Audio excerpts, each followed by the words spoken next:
दीवार पर टंगी सास। थी हर एक चीज शीशे की तरह थी। तुम्हें तो ना सफाई आती है ना कुछ पता है। क्यों तुम्हें मेरे घर की जिम्मेदारी दे दी गई है? पता नहीं तुम में मेरे बेटे को क्या दिखाई दिया। मैं होती तो एक से बढ़कर एक लड़कियों की लाइन लगा देती।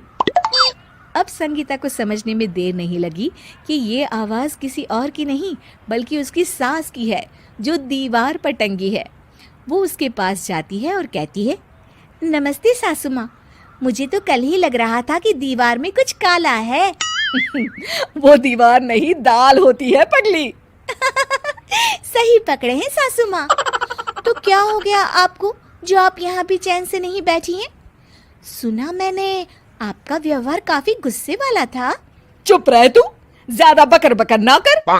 घर का काम करना तो आता नहीं, आई है मुझसे बहस करने। हाँ देखिए सासू माँ, मैं आपसे साफ साफ कह देती हूँ, मुझसे पंगा लेने की कोशिश मत करिएगा।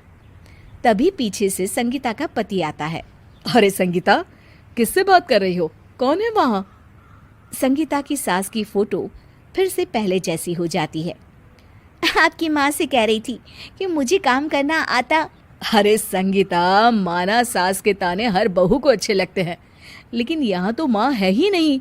तुम तो फोटो से ही तुम भी लाजवाब हो संगीता। किसी को विश्वास नहीं होता कि संगीता अपनी मरी हुई सास की फोटो से बात करती है। वहीं आए दिन संगीता की सास संगीता को किसी न किसी बात पर आते जाते ताने देती। संगीता को भी अब सास के तानों और उनसे बात करने की आदत हो गई।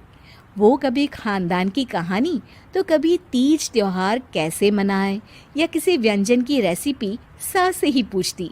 सारा दिन घर में अकेली संगीता की सास अब उसके लिए तानों के साथ पक्की साथी की तरह भी रहने लगी थी, जो किसी और को नहीं बल्कि संगीता को ही सुनाई देती।